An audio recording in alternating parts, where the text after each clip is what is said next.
The morning Clara Ashford packed her belongings, the frost had already crept inside the window panes, tracing white fingers across the glass, as though the house itself was trying to hold something in. She worked by candlelight before dawn, moving without sound through rooms she had known her entire life, her hands finding each object in the dark, way hands do when they have touched something 1,000 times. The quilt her grandmother had sewn from scraps of every dress the women in her family had worn since before the war. She folded it twice, pressed it flat against her palm, and laid it at the bottom of the canvas sack.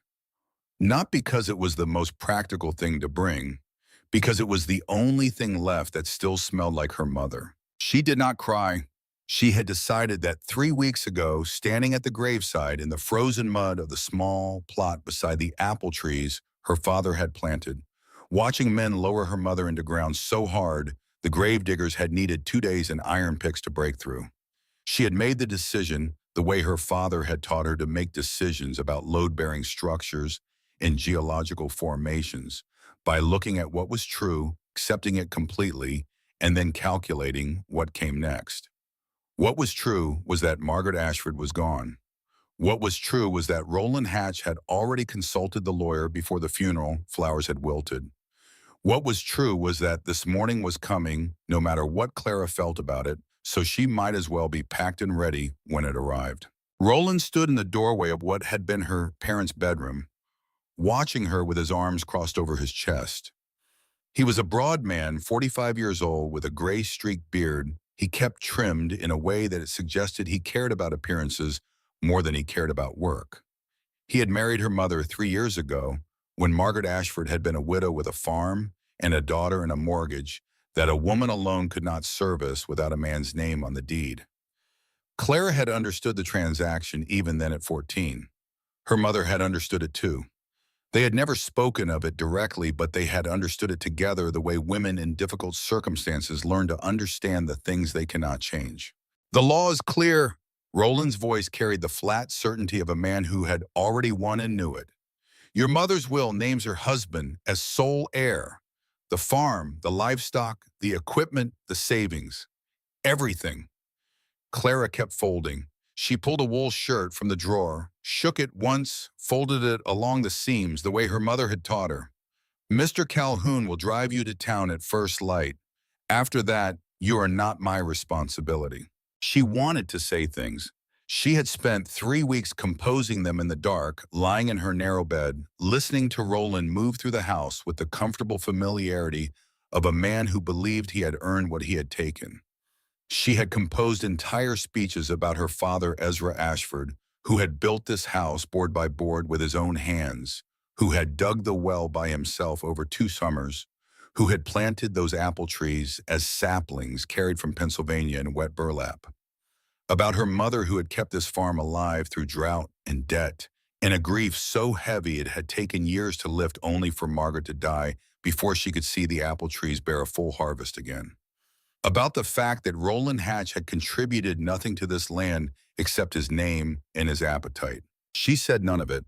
She had learned in 17 years of watching how the world actually worked that some arguments cannot be won with words, because the person on the other side of the argument has already decided the outcome. Roland had not come to the doorway to hear her. He had come to watch her accept her defeat. So she gave him nothing. No tears, no pleading, no rage he could feel superior to. She folded her wool shirt and placed it in the sack and reached for the next thing. What she was actually looking for, moving through the room with the appearance of methodical packing, was the loose board in the floor beside the window. Her father had shown it to her years ago, pressing his finger to his lips with a conspiratorial smile, lifting the board to reveal a shallow space beneath. Not deep enough for valuables, he had said, but deep enough for things worth keeping private.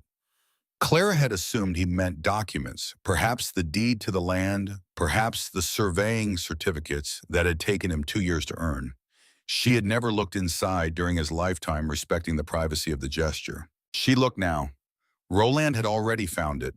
The space was empty except for a thin layer of dust and a dead beetle lying on its back with its legs curled.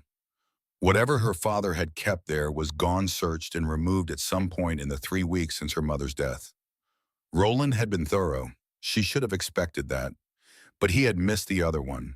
The second loose board was behind the small bookcase her father had built into the wall, the one with the notched shelves sized precisely for the engineering journals he had collected throughout his career.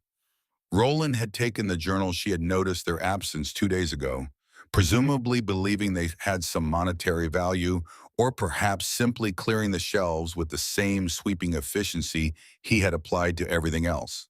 What he had not done was move the bookcase itself. It was heavy, built from the same dense pine as the walls, and Roland was a man who hired other people to lift heavy things. Clara moved to the bookcase and pressed her fingers along the bottom edge until she felt the seam. She tilted the case forward just enough, slipped her hand beneath, and found what she was looking for. The journal was thinner than she remembered, smaller than the engineering volumes Roland had taken, wrapped in oilcloth that had kept the damp out, bound with a strip of leather her father had cut from an old belt. She did not open it. She pressed it flat against her body, tucked it beneath her wool shirt, and let the bookcase settle back against the wall without a sound. Roland was still talking from the doorway. She had stopped hearing him. The journal contained her father's personal notes, not the professional surveys he had conducted for mining companies, but his private observations. She knew this because he had read sections of it to her on winter evenings when the work was done and the fire was banked low and there was nothing left to do but think. He had written about heat, about the way the earth stored it, moved it, released it through cracks in the stone over millions of years without diminishing. He had written about the hot springs he had surveyed in the summers before Clara was born, about the thermal properties of limestone and granite, about the elegant indifference of geothermal systems that had been operating since before the first human being stood upright and felt the sun on their face. He had found it beautiful, this heat rising from below. He had found it profound. Roland had looked at a leather-bound journal full of diagrams and thermal equations and seen nothing worth keeping. Clara fastened the canvas sack and lifted it onto her shoulder. 53 cents in the bottom of her coat pocket of money she had saved from selling eggs at the general store over the past year, eggs that Roland now claimed belonged to the farm and therefore to him. She had not told him about the coins. She had carried them in her pocket for a week ready. She walked past Roland without looking at him. She heard him say something else behind her, something about gratitude or perhaps about the generosity he had shown her by giving her until morning. She did not stop to determine which. She spent the night in the barn, not because she had nowhere else to sleep. Roland had made no move to take her room, but because the barn was where she could think without being observed, and there were things she needed to think through before morning came. She climbed to the hayloft and sat with her back against the sloping wall and opened her father's journal by the light of a small lantern she had taken from the hook by the door. Outside, the first snow of the season had begun falling, the flakes small and precise, the kind that settled without drifting and meant serious cold was close behind. The journal began, as it always did, with observations. Her father had dated each entry, noted the location, described the conditions with the precision of a man trained to record what he saw rather than what he felt. But between the technical entries woven through the engineering notation, like a second voice, were the personal observations that had no place in a professional survey report. The beauty of a particular spring emerging from limestone at exactly the temperature of a warm bath. The sound of water moving underground, audible if you pressed your ear to the right kind of rock in the right conditions. The way heat radiated from stone that had been warmed by geothermal water for centuries, the rock itself becoming a storage system, slow to heat and slow to release. She turned to the last page. She had looked at it once briefly years ago and had closed the journal and replaced it beneath the bookcase because some things are not meant to be read until you are ready for them. She was ready now. Her father's handwriting on the final page was different from the rest, not the careful, measured script of the professional entries, but something faster, pressed harder into the paper, the letters leaning forward as though the words were in a hurry. Clara, if you are reading this page, something has gone wrong and I am not there to help you. I am sorry for that. I am sorry for whatever circumstances have brought you to this page in the dark. But I need you to listen to me now the way you listened when we worked through problems together at the kitchen table, without panic, without giving up before you have found the answer. The earth does not stop giving heat because winter comes. The winter is only what happens on the surface. Below, the heat continues exactly as it always has, indifferent to the season. You are my daughter. You understand how heat moves. Use that. She read it 3 times. Then she closed the journal, carefully wrapped it back in the oilcloth, and tucked it into the deepest part of the canvas sack where it would be protected from moisture. She lay back in the hay and listened to the snow falling against the barn roof and thought about heat moving through stone, and sometime before dawn she slept. Mr. Calhoun arrived at first light with his wagon and his silence. He was a neighbor who had known the Ashford family since before Clara was born, a quiet man who kept his opinions inside himself the way certain geological formations keep their heat thoroughly and for a very long time. He loaded her single bag without meeting her eyes. He helped her up onto the wagon seat with a hand that lingered half a second longer than necessary, a gesture that contained an entire apology he could not speak aloud, because speaking it would have cost him something he could not afford to lose. They drove the 6 miles to Copper Creek without exchanging a word. The landscape on either side of the frozen road was the pale gray of early winter. The grasses flattened the creek that gave the town its name, running low and dark between ice-edged banks. Clara watched it all with the attention of someone memorizing things they are not sure they will see again. At the edge of town, just before he pulled the wagon to a stop in front of Harding's General Store, Mr. Calhoun reached into his coat pocket and pressed something into her hand without looking at her. 25 cents, 2 dimes, and a nickel warm from being carried close to his body. His jaw worked for a moment, and what came out was quiet enough that the horse's breath nearly covered it. I'm ashamed of myself, Clara. I want you to know that. She looked at the coins in her palm. She looked at the side of his face, the set of his shoulders, the hands holding the reins with unnecessary tightness. She understood that he was telling the truth and that the truth was the only thing he had to offer. I know, she said.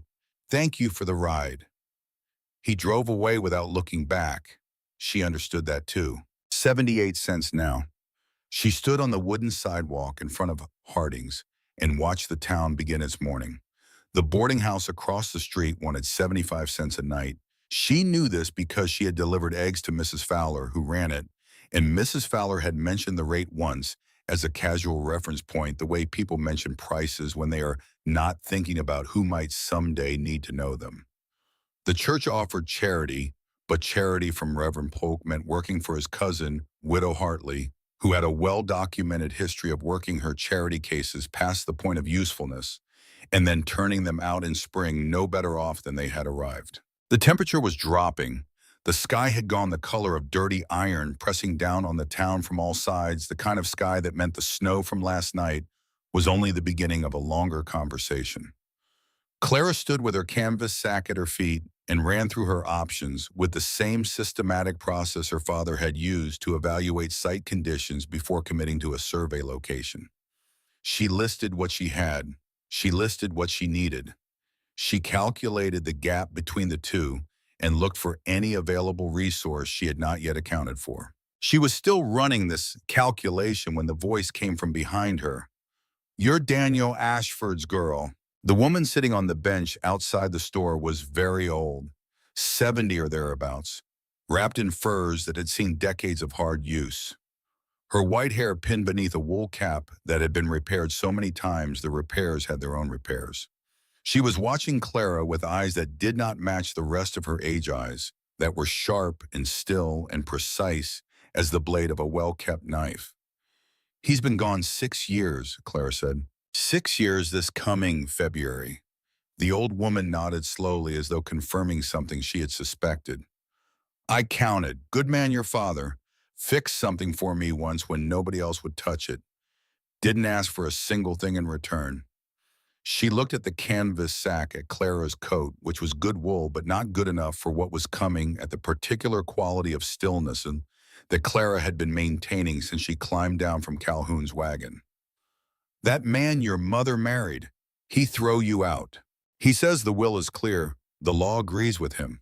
Law being right and law being just are two different animals.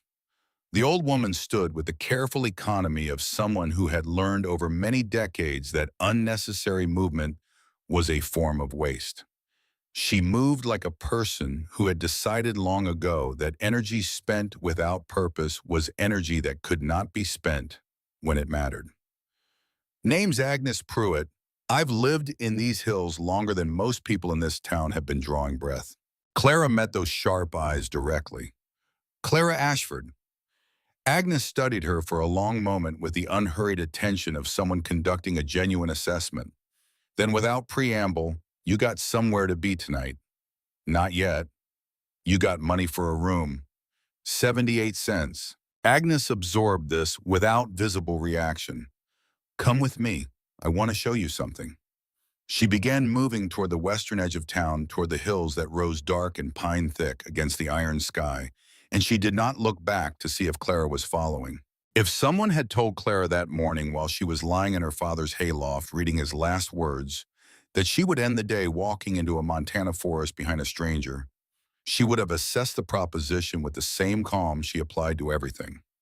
She would have noted the risks. There were real ones. She was not naive, and she would have noted the alternative, which was a wooden sidewalk, a dropping temperature, and 78 cents. She followed because Agnes Pruitt had spoken her father's name with a particular quality of respect that Clara had heard before only from people who had actually known him. And because the old woman had not offered charity or pity or a speech about the Lord's provision. She had offered something without explaining what it was. People who had something real to offer rarely needed to describe it first. The trail into the hills was invisible until you were already on it. Agnes moved through the pines and aspens with the ease of someone navigating their own house, never pausing to check direction, never hesitating at a fork. Clara kept pace, adjusting her bag across her shoulder, watching the terrain the way her father had taught her to watch it, not just the surface, but what the surface suggested about what lay beneath. The slope was limestone country. Here she could see it in the outcroppings, in the way the drainage cut certain patterns through the hillside. Limestone meant caves. Limestone meant water moving through rock in ways that were not visible from the surface. Your father was an engineer. Agnes spoke without turning, her breath coming out in small clouds in the cold air. Surveying work. He understood the earth. He taught me what he could. He wrote things down. It was not quite a question. Clara's hand moved involuntarily toward the canvas sack, toward the shape of the oilcloth-wrapped journal inside. He kept a journal. Agnes was quiet for a moment, navigating a section of trail that had iced overnight, her steps placed with deliberate precision. He surveyed these hills 15 years ago, maybe 16. I know because he came through here in the summer working a contract for one of the mining companies. She paused at a particular outcropping of pale rock and looked at it the way Clara's father used to look at geological features, with recognition rather than curiosity, the look of someone seeing something they already knew. He found things in these hills that the mining company didn't care about, didn't fit their purpose. What kind of things? Agnes looked at her over her shoulder. The kind that keep a person alive in winter without burning a cord of wood. They walked for 2 hours. The last of the daylight had gone thin and gray by the time Agnes stopped at what appeared to be a natural fall of rock on the hillside. A tumble of limestone slabs half hidden behind a growth of dead brush, arranged with a naturalness that Clara's eye, trained by years of watching her father assess site conditions, recognized as deliberate. Someone had placed that brush. The randomness was too consistent to be accidental. Agnes pulled the brush aside without ceremony, revealing an opening in the hillside approximately 4 feet wide and 6 feet tall, the edges worn smooth by water and time. Darkness beyond and from the darkness. Warmth, not the sharp, dry warmth of a fire, but something softer, more pervasive. The warmth of air that had been held at a constant temperature for a very long time. I found this place 40 years ago, Agnes said. Told nobody. Too useful to share with people who'd ruin it. The tunnel was narrow and ran straight into the hill for perhaps 30 feet, the walls smooth and pale in the dimness, before it opened without warning into a space that made Clara stop walking and stand very still. The chamber was large, 40 feet across, at least the ceiling, arching 20 feet overhead, in a curve that reminded her of the drawings of cathedrals she had seen in one of her father's books. The floor was flat stone, worn to something approaching smoothness by water that had moved through here over centuries and then gradually retreated. And at the center of the chamber, a pool perhaps 8 feet across breathed a steady column of steam into the cool cave air.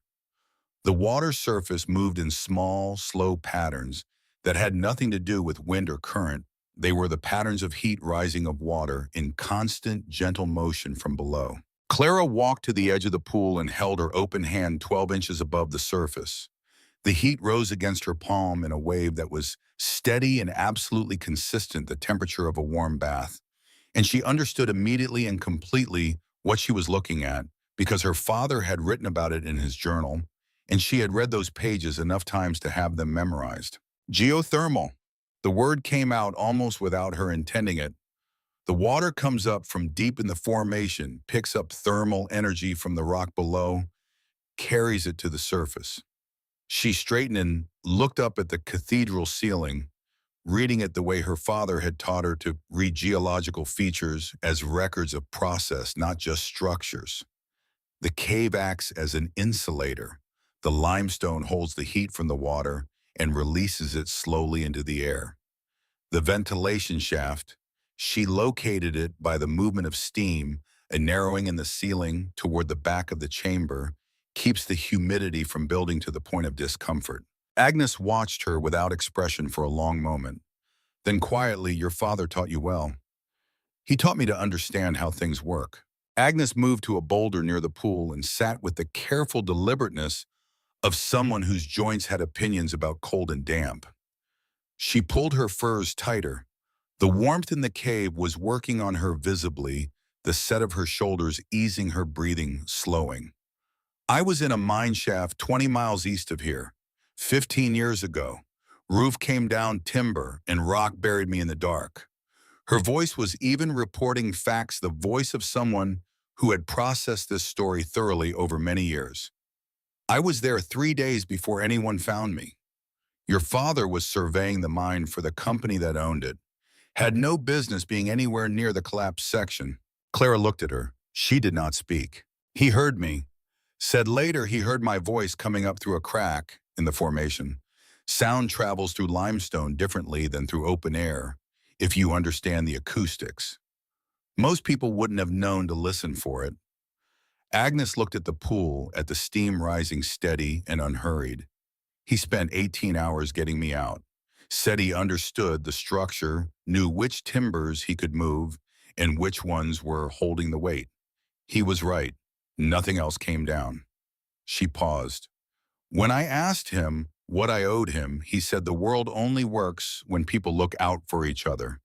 Said that was payment enough." The cave was very quiet. Somewhere deep in the limestone water moved through channels carved over millennia, picking up heat from the Earth's core and carrying it toward the surface in an endless slow cycle that had nothing to do with seasons or money or the intentions of Roland Hatch. "You're paying a debt," Clara said. "I'm showing you a cave." Agnes stood moving through the chamber with the familiarity of someone who had spent real time here, pointing out the sleeping area near the wall where the rock radiated strongest, the storage alcove in the back, where the air was drier and the temperature more stable, the cool edge of the pool where the water was safe to drink. "What you do with it is your business. I'm 71 years old. I'm not going to use this place much more. Someone should know about it.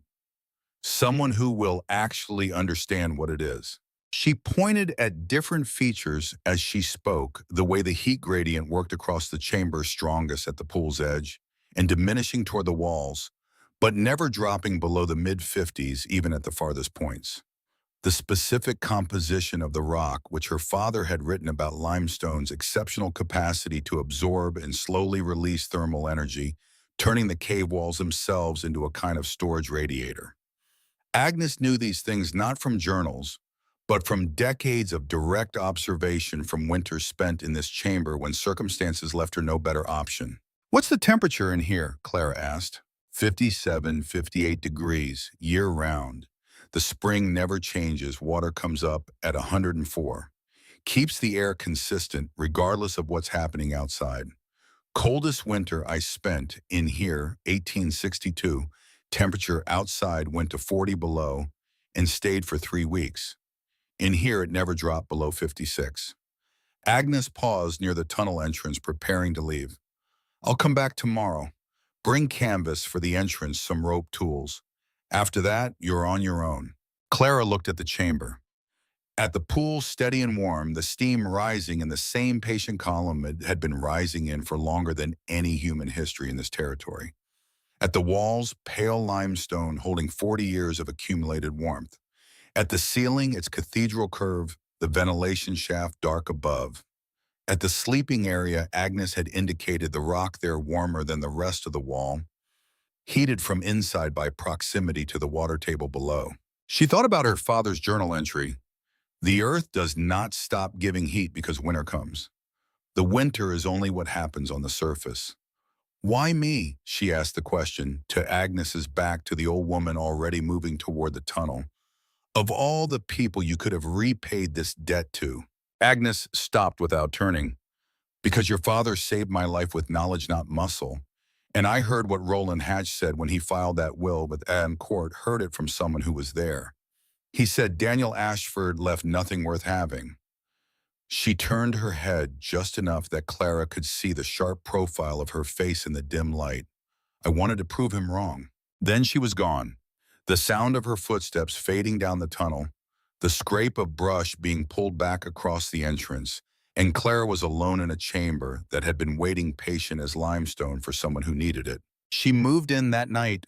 She worked in the dim light, filtering down through the ventilation shaft, arranging her few possessions with the systematic logic her father had applied to every problem, not where things felt right, but where the physics dictated they should go. The oilcloth journal went into the storage alcove, where the air was driest. The food she had, precious little of it, went into the coolest section of the alcove where the temperature was stable enough to slow spoilage without freezing. Her bedding went down near the pool's edge on the flat rock that absorbed heat from the water, moving below and released it through the night. In a slow, steady radiation her body would draw on while she slept. She sat for a long time with the journal open across her knees, reading, by the soft luminescence of steam-diffused light, the pages her father had filled with observation and wonder. He had written about the specific heat capacity of water, its remarkable ability to carry thermal energy vast distances without losing much of it to the surrounding rock. He had written about convection, about how heat moved through fluids in predictable patterns that could be mapped and utilized. He had written about the geothermal surveys he had conducted in Wyoming and Montana, about springs that emerged at temperatures ranging from lukewarm to near boiling, each one a manifestation of the same process operating at different depths and through different geological formations. He had written about a cave she realized reading a passage she had not focused on before. Not this cave specifically, but a type limestone chambers near active geothermal features, natural insulation combined with a constant heat source. The conditions for what he called in his precise engineering language, a passive thermal system of exceptional efficiency. He had noted that such a space properly utilized could maintain habitable temperatures through any winter on record in the territories without requiring any fuel input from the occupants. He had known such places existed. He had understood exactly how they worked, and he had written it all down and hidden the journal under a bookcase, and Roland Hatch had looked at a man's life's work and seen nothing worth keeping. Clara felt something settle in her chest that was not quite grief and not quite determination, but some combination of the two that had no simple name. She thought about the last page of the journal, the letter her father had written to her, Directly, the words pressed hard into the paper. She thought about Agnes Pruitt spending 18 hours in a collapsed mine shaft in the dark, surviving on the sound of one man's voice telling her where he would move next and why it was safe. She thought about her mother's hands in her hair every night until the sickness made lifting the brush impossible. She thought about Roland Hatch standing in her parents' doorway with his arms crossed over his chest, explaining how the law worked. She built a small fire at the cave entrance, where the smoke would travel up through the ventilation shaft and out into the cold Montana night without filling the chamber. She boiled water from the cool edge of the pool, which Agnes had confirmed was safe, and she ate the last of the food she had brought from the farmhouse. Not much a heel of bread, a few dried apple slices, and she calculated what she had and what she needed and how long 78 cents would last if she was careful. The sleeping area was exactly what her father's thermal equations had predicted. The rock beneath her retained heat from the geothermal water moving below it, releasing that heat slowly through the hours of darkness so that she lay on a surface that stayed consistently warmer than the air her body drawing on that warmth, the way a person draws warmth from another person sleeping beside them. The pool nearby kept the air humid and comfortable, preventing the dry cold that made temperatures feel worse than they measured. She was warm in a way she had not expected to be warm, not the sharp warmth of a fire that required constant feeding and died the moment you stopped tending it, but the deep, even warmth of something that had been running without human intervention for geological ages and would continue doing so long after she was gone. She slept better than she had in 3 weeks. Agnes returned the next morning as promised, arriving at the cave entrance before Clara had finished eating the small breakfast she had prepared, dried meat softened in hot spring water, which emerged from the process tasting better than it had any right to. The old woman brought canvas, heavy and good quality, along with rope, a frame of cut branches, and strips of cured hide for sealing gaps. She also brought a knife with a handle worn smooth from years of use, a coil of snare wire, and something else information. Roland Hatch was in town yesterday afternoon, Agnes said, setting down her load near the entrance with efficient movements. Asking questions at the general store, wanting to know if anyone had seen you where you might be staying. What did people say? Nothing helpful to him. Most people in this town owe Roland a debt of one kind or another. He's been strategic about that, lending small amounts, doing small favors, building up a credit of obligation he can call in when he needs it. Agnes began sorting the materials, organizing them with the practiced economy of someone who had done this many times in many circumstances. But owing a man money isn't the same as caring what happens to his stepdaughter. People kept their mouths shut because they had nothing useful to say, not out of loyalty to you. Don't mistake the one for the other. I won't. He also talked to a man named Cole Varner. Agnes said the name without particular emphasis, the way you state a weather condition, not alarming in itself, just a fact that affects your plans. Varner does tracking work when he can get it, hired by people who need to find things they've lost track of or people they want to locate. Roland mentioned to Varner that he believed you might have taken something from the farm before you left. Something valuable. Clara looked up from the snare wire she was examining. I took my own belongings, my grandmother's quilt, my father's journal, which Roland didn't consider worth keeping, my clothes. I know that. Agnes met her eyes steadily. Roland doesn't. Or rather, Roland has decided to believe something else because believing something else is more useful to him. He's convinced himself that Daniel Ashford left some kind of treasure gold from the mining surveys, perhaps, or maps that lead to something worth finding. He thinks you know where it is.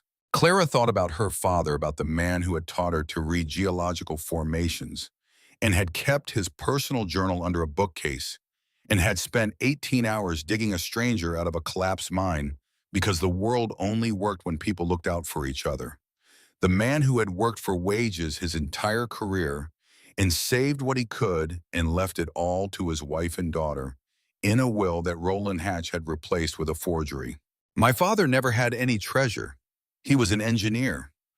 I know what your father was. Agnes said it quietly without any inflection that required a response. What matters is that Roland has hired Varner to find you, and Varner is good at what he does. He won't move quickly. He's methodical, not impulsive, but he'll start narrowing possibilities. You need to cover your tracks when you go to town. Vary your route. Don't let anyone follow you back to this place. Clara nodded, absorbing this the way she absorbed the thermal calculations in her father's journal completely without resistance, integrating it into her understanding of the situation and adjusting her plans accordingly. She had not been naive enough to think that simply surviving the winter was the whole problem. She had known in a general way that Roland would not simply let the matter of her continued existence rest. This was more specific than she had expected this soon, but it was not surprising. Varner is the first layer, she said. What happens after him? Agnes looked at her with something that might have been approval, the look of someone who asks similar kinds of questions. That depends on what he finds and what he reports. If he finds nothing, Roland may lose interest. He has other problems. The winter is already costing him more than he budgeted. She paused, fitting a branch into the frame she was assembling. I heard from the lumber yard man that Roland burned through his first 10 cords faster than expected. The farmhouse leaks heat the way bad mine shafts leak water from everywhere at once, and always worse than you think. Clara thought about the farmhouse she had been born in, the windows her father had fitted himself, but which had never been properly resealed after a bad winter 3 years ago, shifted the frame. The floorboards in the north bedroom that had always let cold air up from the crawl space below. She had grown up in that house knowing its thermal weaknesses the way she knew the names of her neighbors. Roland had walked into it in September and spent his first winter discovering them one by one as they cost him money. He'll burn through everything my mother saved, Clara said, not with satisfaction, as a statement of thermal mechanics applied to human circumstances. Agnes did not disagree. She kept working, fitting the canvas to the branch frame with the practiced movements of someone who had done this or something very like it before. Over the next 3 days, she taught not with lectures, but with demonstration and question, the Socratic method applied to survival. She showed Clara how to set snares in the hills around the cave, placing them not randomly, but at the specific points where rabbit movement was most predictable, given the terrain and the location of food sources. She identified the edible plants that could still be found or dug in early winter, the inner bark of certain trees that could be prepared into something approaching nutrition, the difference between safe and dangerous water sources in this particular limestone country. She showed Clara how to use the hot spring itself as a cooking apparatus. The water at the pool's edge, just a few degrees below the center temperature, was hot enough to soften dried meat, to cook eggs, to heat liquids without any fire at all. The earth did the cooking. You brought the ingredients. On the third day, they built the entrance seal together, the branch frame fitted with canvas, the gaps closed with hide strips, the whole assembly arranged to open and close without losing significant heat from the chamber. When they tested it, sealing the entrance and sitting quietly for 20 minutes, the temperature in the chamber did not drop a single measurable degree. Agnes sat beside the pool and looked at what they had made. When the real cold comes, you seal this at night. Keep the warm air in. The cave becomes a closed system. She looked at Clara. You understand closed systems? My father wrote about them. Then you understand that what you put in, you get back. And this spring has been putting heat into this cave for longer than either of us will live. You're not generating warmth. You're just learning to stay inside what's already here. On the morning of the fourth day, Agnes prepared to leave. She stood at the entrance with her coat buttoned and her furs arranged, and looked at Clara with those sharp eyes that had been watching and assessing since the first moment on the bench outside Harding's general store. I'm 71 years old, she said. Winters are getting harder. I may not be able to come back as often as I'd like. If I don't come when you expect me. She paused, and in the pause was everything she was not going to say about age and cold, and the particular difficulty of mountain trails in deep winter. Don't go looking for me. Stay warm, stay fed, stay hidden. I understand. Agnes looked at her for a long moment. The steam from the pool rose between them, steady and patient. Your father would be proud of you. The way you walked into this cave and read it like a text. The way you didn't waste time being frightened of what you didn't know yet. She reached into her coat and produced a small, folded piece of paper. If something happens to me this winter, you'll find a letter in my cabin behind the loose stone in the fireplace. It contains information you may need. Don't look for it unless you have to. Clara took the paper, which turned out to be a rough map of the hills around the Cave Key landmarks, marked in Agnes's careful handwriting. She looked at it and then looked at Agnes. What kind of information? The kind that matters. Agnes pulled the brush screen back across the entrance from outside. Her voice came through the canvas and hide slightly muffled. The earth keeps you warm, Clara. Everything else you have to earn. The sound of her footsteps faded down the hillside, growing fainter against the frozen ground, and then the forest absorbed them completely. Clara stood alone in the cave with the pool steaming beside her and the journal in her hands, and 78 cents she no longer had any immediate use for, and outside the first real cold of winter was settling over the Montana territory, with the patient, comprehensive intention of something that had been doing this for a very long time and knew exactly how to finish what it started. She opened her father's journal to the first page and began reading from the beginning. She had read it before many times, but she had never read it as the only person responsible for her own survival in a cave that would keep her alive exactly as long as she understood how to use it, and not one day longer. The words looked different now. Everything her father had written, every observation about heat transfer and thermal gradients, and the specific behavior of water moving through limestone, looked like something he had written for this exact moment, this exact reader, this exact situation, which she understood now reading the last page again in the glow of geothermal steam and pale limestone walls was precisely what it was. The winter had begun. Clara Ashford was ready for it. November came in hard and stayed.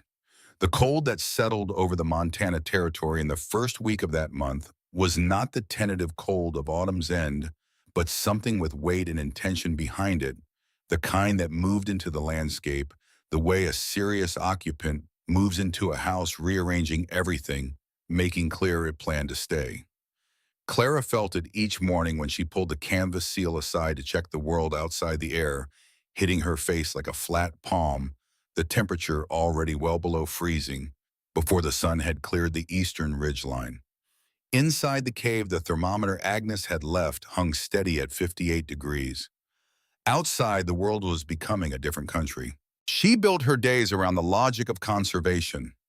Every action she took was evaluated against a simple question her father had applied to engineering problems, and that translated perfectly to survival. What is the most efficient use of available resources to achieve the required outcome? She did not wander. She did not experiment without reason. She moved through the hills around the cave in patterns calculated to gather maximum food with minimum exposure, minimum tracks, minimum evidence of her presence in any particular location. She set her snare lines in 3 concentric rings at increasing distances from the cave entrance, rotating which ring she checked each day so that no single approach path became worn enough to be visible from a distance. The rabbits came regularly in the first weeks. The cold had driven them down from the high country into the lower brush, where food was marginally more available, and they were not yet wary of the snares in the way animals become wary after sustained pressure. Clara learned their patterns, the specific runs they used at specific hours, the way they moved differently on clear nights versus overcast ones, the micro-terrain features that funneled them towards certain locations as reliably as water following a drainage channel. Her father had written nothing specific about rabbit behavior, but he had written extensively about pattern recognition in complex systems, about how any system operating under consistent physical laws will develop predictable behaviors if you observe it long enough and carefully enough. Rabbits were a system operating under consistent physical laws. She brought her first catch back to the cave entrance and prepared it with the knife Agnes had given her, working efficiently in the cold, and cooked the meat in the hot spring water at the pool's edge. The result was plain but genuinely nourishing the heat from the earth doing the work, without requiring her to build a fire or spend fuel she didn't have. She ate slowly, noting the warmth spreading through her body from the inside, and calculated how many rabbits per week she needed to maintain her body weight against the caloric demands of cold weather physical work. The number was achievable. The math was on her side for now. She went into town in the first week of December when her flour supply had dropped to a level that made the trip necessary. She traded 4 rabbit pelts at the general store for flour and salt, and a small amount of dried beans, conducting the transaction with the efficiency of someone who had other things to do and no interest in conversation. The people in Harding's store watched her with the particular quality of attention that Copper Creek had been directing at her since October, the attention of a community that had expected one outcome and received another, that had assumed a 17-year-old girl thrown out in autumn would be desperate by winter, and was still waiting for the desperation to arrive. She was loading the flour into her bag when the sound of wagon wheels on the frozen street made several people in the store move to the window. She did not move to the window. She continued loading her bag. She already knew from the quality of the silence that fell over the store and the particular way the clerk behind the counter straightened his spine who had just arrived. Roland Hatch pulled his wagon to a stop in front of the hardware store across the street. He was wearing her father's furs. She recognized the particular color and cut of the beaver pelt coat Daniel Ashford had worn on cold weather surveys, the coat that had hung on the hook beside the farmhouse door for as long as Clara could remember. It was too large across the shoulders for Roland, who was a bigger man in the body, but smaller somehow in the way he occupied space, and he moved inside it with the stiffness of someone who had spent too much time near inadequate heat sources. His face was redder than it should have been for a man who claimed to have 2 stoves. He crossed the street and came into the general store, and the moment he saw Clara, his expression moved through surprise and settled into something that wanted to be contempt, but had something else underneath it. Something that looked, if you were watching carefully, like relief. Like a man who needed her to be worse off than she was, and was disturbed to find she wasn't. Still alive. The words came out with the specific lightness of someone who had rehearsed indifference. I expected the cold would have settled that by now. Clara shouldered her bag. She looked at him directly the way she had looked at him from across the bedroom doorway on the morning she left, not challenging, not flinching, simply present in a way that gave him nothing useful. I'm managing. Where you sleep in Charity House, one of the cribs behind the saloon. The store was very quiet, 8 people finding reasons to examine merchandise they had no intention of buying. Clara felt something shift in her chest, a warmth that had nothing to do with the cave's geothermal system. The warmth of knowing something the man in front of her could not know and would not be able to stand knowing. Her father had written about thermodynamics, about how systems seek equilibrium, about how heat always flows from areas of higher concentration to areas of lower concentration until balance is achieved. Roland had taken everything from her and stood here in a dead man's coat, believing he was the warmer system. He was burning through that warmth at a rate he didn't understand yet. She smiled, not to wound him though it would, because the smile was simply true. I have a place, warm enough, warmer than yours probably. Roland's face tightened. My house has proper stoves, 2 of them. I've already burned through more wood than I budgeted for, but I am comfortable. That sounds expensive. The tightening spread from his face to his jaw, to the set of his shoulders inside the borrowed coat. He had expected something from this encounter, tears perhaps, or the visible signs of suffering. He needed to confirm that the natural order had been restored. He had not expected a smile. He had not expected comfortable. He left the store without buying what he had come for, and Clara watched through the window as he climbed back into his wagon and drove north toward the farm that had been her home, and she felt nothing that resembled satisfaction. She felt the precise, calibrated awareness of someone watching a system burn through its reserves at an unsustainable rate. She took a longer route back to the hills. She had been doing this since Agnes warned her about coal Varner, Never the same path twice in sequence, always adding an extra mile of lateral movement to break any trail she had started developing, always pausing at high points to observe the terrain behind her before descending toward the cave entrance. She saw nothing on the hillsides that shouldn't have been there. She heard nothing that wasn't wind in the creak of pine trees contracting in the cold. She was thorough because thoroughness was cheaper than in the alternative. Agnes came in the third week of January. She arrived before dawn, which was itself a statement about the conditions the old woman had timed her approach for the dark hours, when anyone watching the hills would have less visibility, a calculation that told Clara Agnes was taking the Varner threat seriously. She brought dried meat, a wool blanket worn thin at the edges, but still functional, and news that rearranged the shape of everything Clara had been planning. Roland went to the county courthouse in late December. Agnes settled near the pool, letting the heat work on her joints, which the cold had clearly been working against. He was looking at property records, deed transfers, that kind of thing. But while he was there, he apparently had a conversation with the clerk about estate filings, about the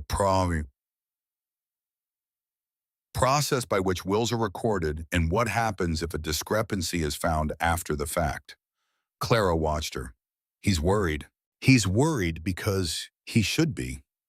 Agnes accepted the cup of hot spring water Clara had prepared, wrapping both hands around it. The clerk mentioned to his wife, who mentioned it at the church social, that Roland seemed very interested in understanding whether a will once probated could be challenged after the fact. What grounds would be required? What evidence would need to exist? The fire that had always burned under Clara's understanding of her situation, low and controlled, never allowed to become something that interfered with clear thinking, burned a degree hotter. Roland was asking about challenges because he feared one. He feared one because something existed that could support one. He didn't destroy everything. There was a lawyer, Agnes said, carefully watching Clara's face. A man named Harold Kemp. He was practicing in Billings before he moved. I say moved because I believe he's still alive, still working, though. He'd be getting on in years now. He drew up your mother's real will. He would remember its contents. The name landed with the weight of something genuinely important. Clara repeated it in her mind, fixing it Harold Kemp Billings, the man who had put her mother's actual intentions into legal language. If he testified to what the will contained, it wouldn't be proof on its own. A lawyer's memory against a filed document with the original apparently gone. Agnes set down the cup. But combined with other evidence, a witness to the real will's contents, perhaps documentation that Roland was aware of it before it disappeared, it might be enough to make a case. She paused. I was a witness, the signing. I watched your mother write her name.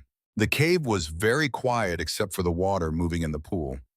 Clara understood what Agnes was telling her, and understood also the weight of what it meant for a 71-year-old woman in poor health to place herself as a witness in a legal dispute against Roland Hatch, who had money and connections and 3 years of carefully cultivated obligations from half the people in Copper Creek.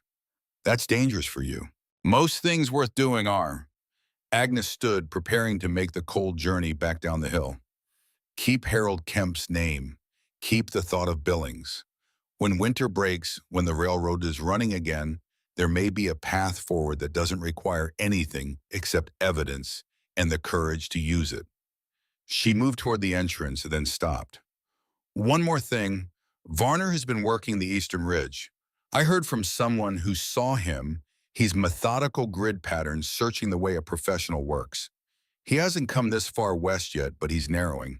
You may have a month before he reaches this ridge. After she left, Clara sat with the information, the way her father sat with complex survey data, not reacting to it immediately, but turning it over, examining each element, understanding how the pieces related to each other.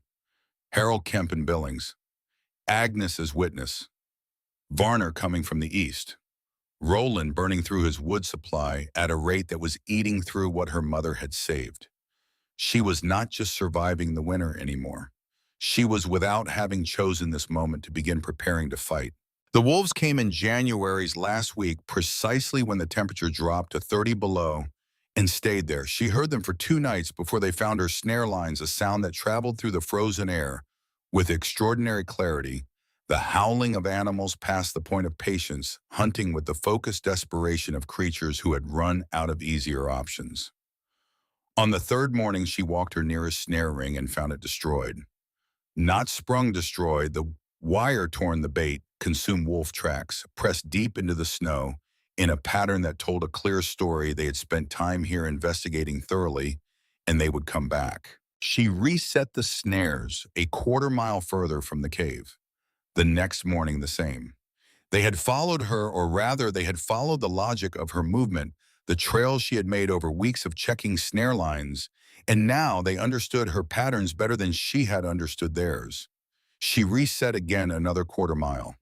The morning after that, she stood at the edge of her farthest ring and counted wolf tracks and understood that she was not dealing with a random pack moving through, but with animals that had identified her operation and were systematically dismantling it. She recalculated. Without the snares producing reliably, her food supply had 19 days of margin, not quite 3 weeks. The cave kept her warm without any fuel cost, which was an enormous advantage, but warmth did not feed her. She needed protein, and she needed it consistently, and the wolves had claimed the territory in which she had been operating. She could fight them directly, which was a losing proposition. She had a knife, and they had numbers and the cold on their side. She could trap them, which required equipment she didn't have.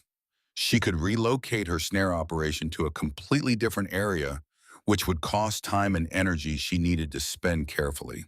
Or she could make them leave. She found the relevant passage in her father's journal on the 9th day of the wolf siege, the day her food supply dropped below the 14-day threshold, and she allowed herself for the first time to calculate what dying of starvation actually felt like.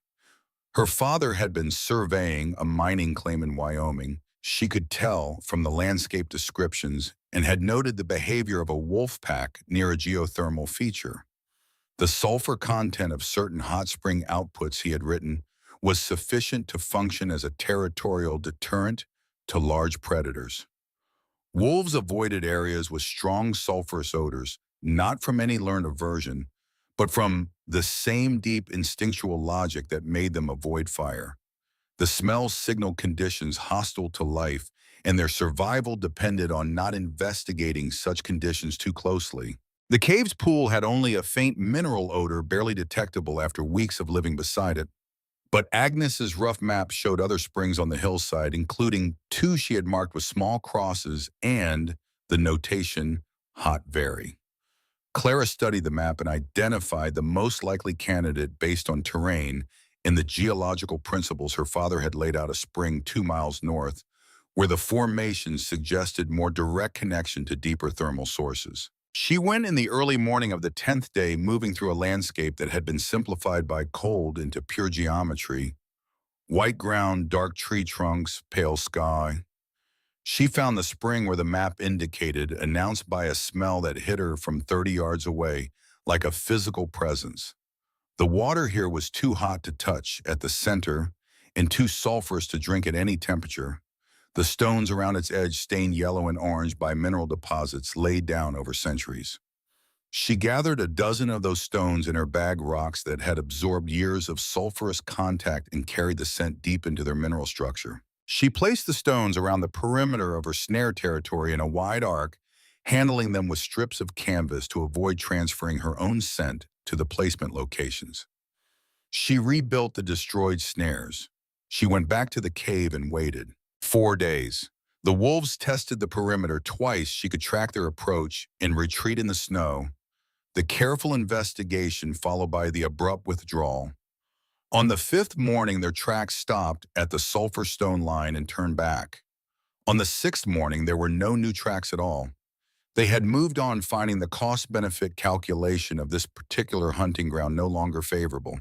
She ate well that night for the first time in nearly 2 weeks. She was thinner than she had been in October, her coat hanging differently, her belt moved in 2 notches. But she was not starving, and she was not defeated, and the wolves were gone. Her father had saved her again from 12 years in the past. through words written in a Wyoming field about the smell of sulfur and the behavior of animals operating on instinct in a landscape that also operated on instinct, both of them subject to the same physical laws, both of them readable if you understood the language. It was while she was eating, sitting near the pool in the warmth that had never wavered through the entire siege, that she registered the marks in the snow near the cave entrance. She had come in from the north, from the direction of the sulfur spring, and had entered the cave without circling to check the approach from the south, which was her usual practice, and which she had abandoned because she was tired and hungry, and the wolves were gone, and she had allowed herself a moment of reduced vigilance. The marks were boot prints, not her own, which were a different size, a different tread pattern. Someone had approached the cave entrance from the south and stood there for some time, long enough to leave a cluster of overlapping impressions before moving away again toward the eastern ridge. The prints were several hours old. The person was gone, but they had found the entrance or had come close enough to it to matter. She did not sleep well that night. Edmund Farley arrived on a Tuesday in early February, though Clara did not know it was a Tuesday because she had stopped tracking days of the week in November, finding the division arbitrary in a life organized around temperature and food supply and the behavior of animals.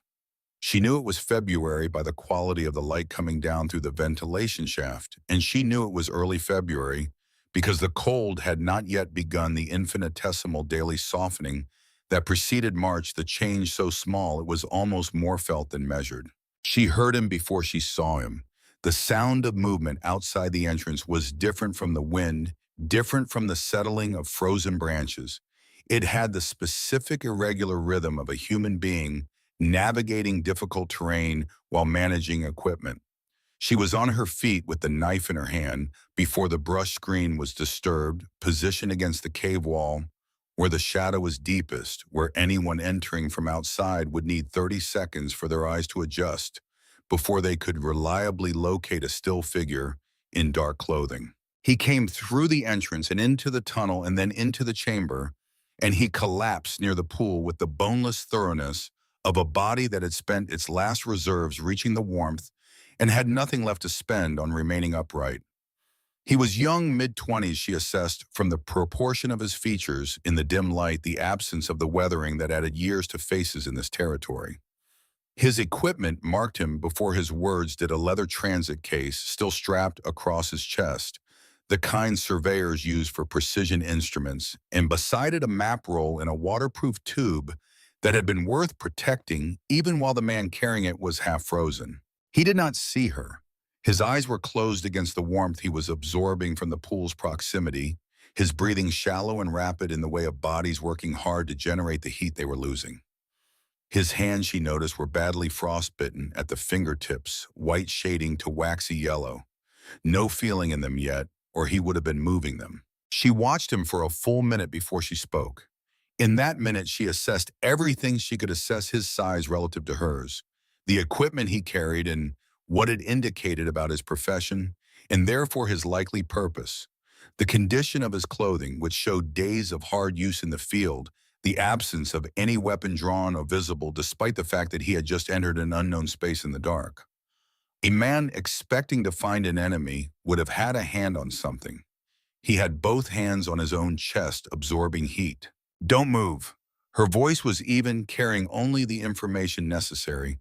"Stay where you are. Let the warmth work." His eyes opened. He located her with the careful eye movement of someone trying not to move their head, identifying the voice's source and the knife in her hand in the same moment. His expression moved through confusion toward a particular quality of alertness, not panic, but the heightened attention of someone doing rapid calculation. "I'm not armed," his breath coming in visible puffs. "I'm a surveyor. I saw steam rising from the hillside and followed it. I thought it might be a cabin." "It's not a cabin." "I can see that?" A pause during which he appeared to be deciding something. "My name is Edmund Farley. I work for the Montana Mining Company. I've been caught in the open since yesterday afternoon." She did not lower the knife. "What are you surveying?" "Geothermal features. Hot springs, thermal vents, anything that might indicate subsurface mineral deposits in associated geological formations."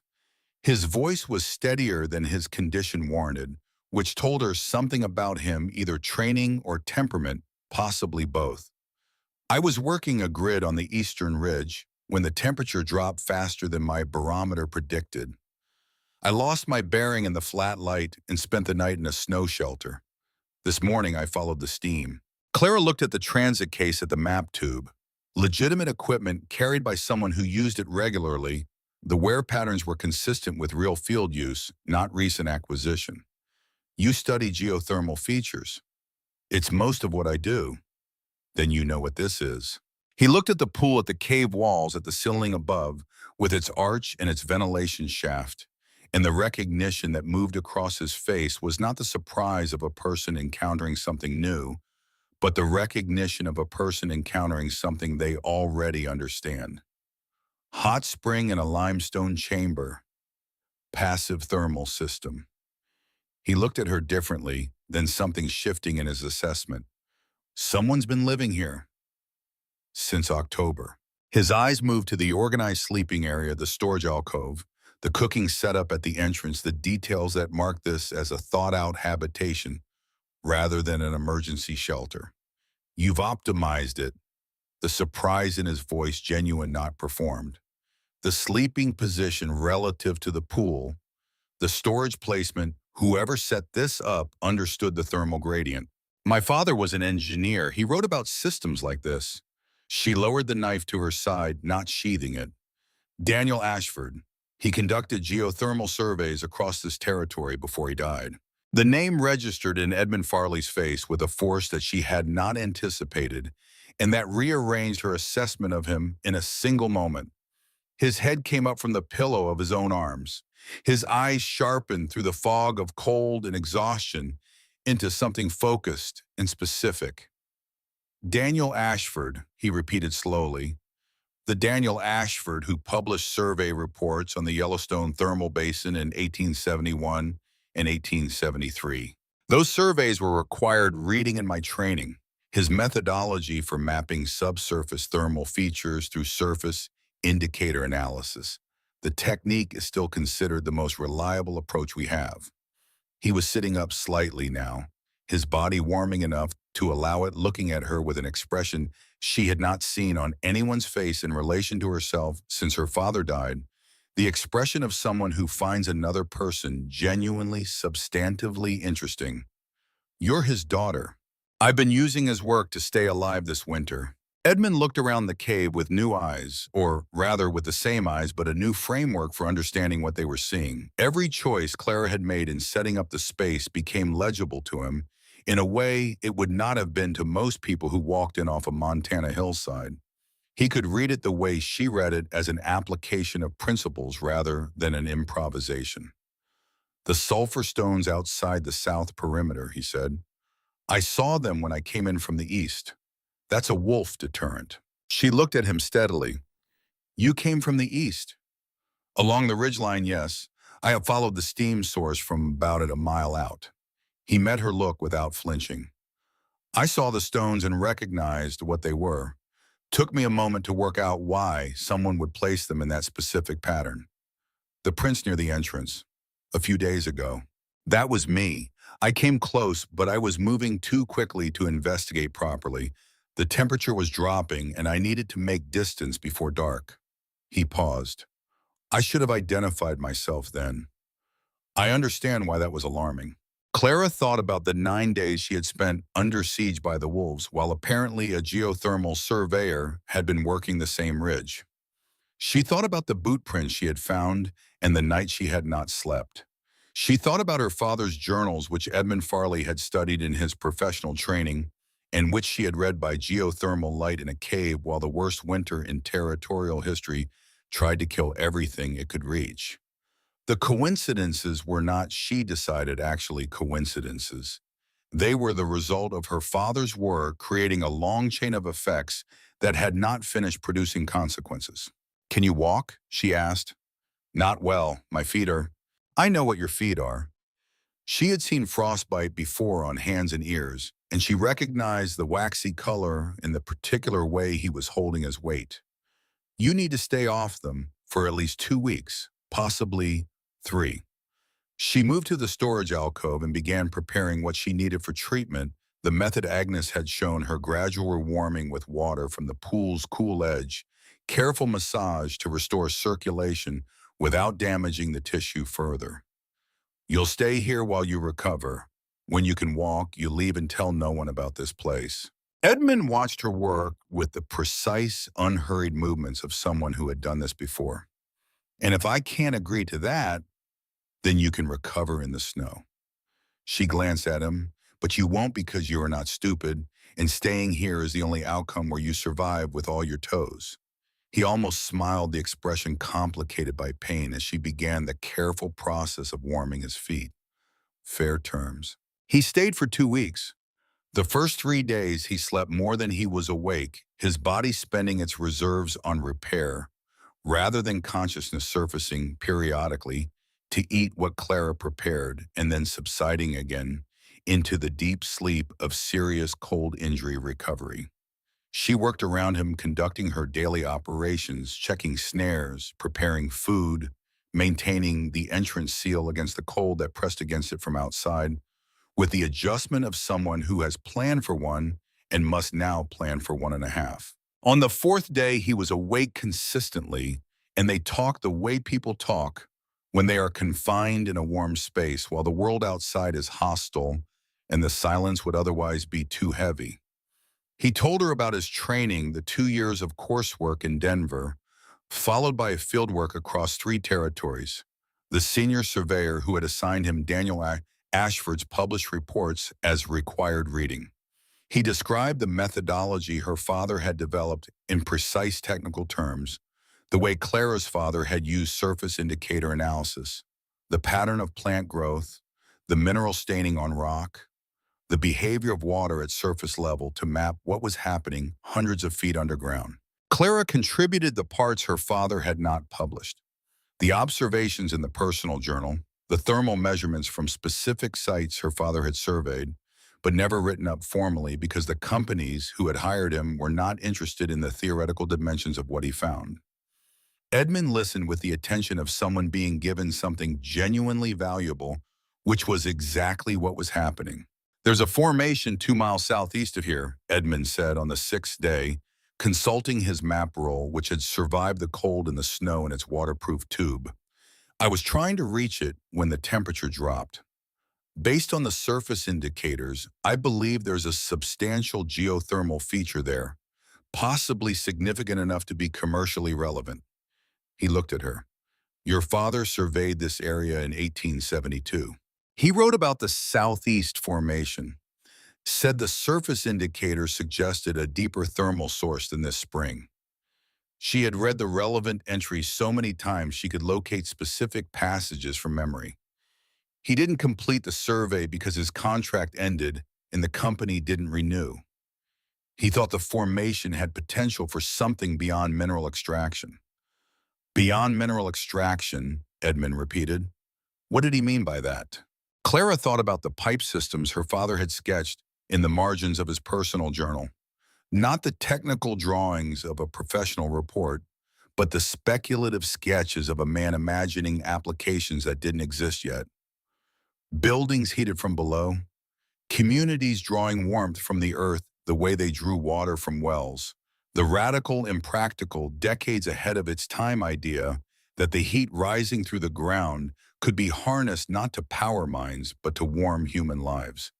He thought the earth could heat homes, she said, directly, without burning fuel.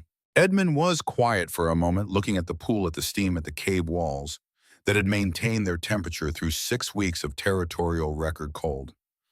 He was right. On the 9th day, with Edmond mobile enough to move around the cave but not yet ready for outdoor conditions, he told her about Cole Varner. He did not preface it or soften it. He simply told her what he knew because she needed to know. It presented as information rather than alarm. Varner was in the saloon the night before I started the survey. Edmund's voice was level, reporting field conditions, the way a surveyor reports what the instruments say. He was drinking and talking louder than he probably intended. He told the man next to him that he was working a job for a rancher north of town, looking for a runaway stepdaughter who had supposedly taken valuables from the property. Said the rancher believed the girl knew where her father had left something worth finding. A pause. He said he'd narrowed the search to the western ridges, that the steam rising from this hillside in cold weather would be visible from the valley floor on a clear day. Clara stood at the pool's edge and processed this without visible reaction, the way she processed everything completely without resistance. He was already on the eastern ridge when you were there. Working a grid, yes. Professional methodology. He would have reached this ridge by late February under normal search conditions. Edmund met her eyes. The cold has slowed him, but he's still out there. How long gone? 2 weeks, maybe 3 depending on conditions. He hesitated, which she noticed because Edmund Farley did not habitually hesitate. I could stay. My survey is suspended until the weather breaks. The company isn't expecting reports until March. I have equipment that's useful for monitoring movement on the ridgelines, and 2 sets of eyes are better than 1. He watched her face for a reaction she wasn't giving him. I'm not offering out of pity. You have knowledge I want to learn from. Your father's unpublished observations about this formation are professionally significant. Staying benefits me as clearly as it benefits you. Clara thought about this. She thought about the boot prints near the entrance and the 9 days of wolf seeds she had managed alone, and the 19-day food calculations she had run while exhausted and afraid. She thought about what her father had written about closed systems, that their efficiency had limits, that every system benefited from additional inputs as long as those inputs were genuine and not parasitic. She thought about Agnes's words, 2 sets of eyes. You stay until you can walk properly, she said. You contribute food gathering, watch rotation, whatever your feet allow. You keep this location to yourself, regardless of what happens after you leave. She looked at him directly. If you break any of those conditions, I will make it my business to ensure your professional reputation suffers consequences you will carry for years. Edmund received this without offense, which was itself a piece of information. Understood and agreed. Agnes came on the 15th day of February, appearing at the entrance before dawn, with the timing that Clara had come to associate with the old woman's particular form of strategic caution. She took in Edmund's presence and his position in the cave seated near the pool, with a map spread across his knees, his feet wrapped, engaged in what was clearly a genuine working conversation with Clara, and she assessed all of it in approximately 8 seconds before sitting down without comment. She brought dried apple slices and a piece of cured pork, and the news that Harold Kemp was still practicing law in Billings confirmed through a letter Agnes had sent to a contact there in December and received a reply to last week. Kemp was 67 years old. He was still sharp. He had apparently kept meticulous records of every will he had ever drawn up, a professional habit that had served him well in disputes before. He would remember your mother's will, Agnes said. He would remember its contents, and he would be willing to testify to them, I believe, if the request came through proper legal channels. She looked at Edmund. A geological surveyor with the Montana Mining Company has standing in territorial court proceedings as a credentialed professional witness. Edmund looked at Clara. Clara looked at Agnes. The railroad will open again in March, Edmund said. Weather permitting, a man could reach Billings in 3 days. Agnes nodded as though this had already been determined, which perhaps it had in the calculating mind she kept behind those sharp eyes. Roland Hatch has been trying to sell the farm since December. No buyers in this weather, but the moment spring breaks, he'll have the land listed. Once the sale proceeds, recovering what your mother left you becomes significantly more complicated. She paused. You have a window. It's not large. Clara measured the situation against the resources available. Edmund's legal standing, Kemp's records, Agnes's witness account, the original will's location if Roland had told the truth about where he'd hidden it. The case was not airtight. It was not even close to certain. But it was more than she'd had in October when she had stood on a frozen sidewalk with 78 cents in one man's coat and nothing else. She was still calculating when the bitterest cold of the entire winter descended without warning on the first day of March. The temperature dropped to 50 below in a matter of hours, the kind of drop that the old-timers in Copper Creek would spend the next decade citing as a reference point for how bad things could actually get. The wind reached velocities that made the pine trees on the ridge sound like a crowd of people screaming all at once. Clara and Edmund sealed the entrance with every layer they had, canvas hide strips, an additional piece of wool blanket Agnes had brought, wedged into the lower gap, and inside the cave, the temperature never dropped below 56 degrees. They could hear the world trying to come apart outside and feel nothing of it except the sound. Agnes did not arrive on the schedule Clara had expected her. She did not come on the first day of the storm or the second. By the morning of the third day, when the wind had dropped enough to make the outside world navigable, Clara understood what the absence meant before she opened the entrance.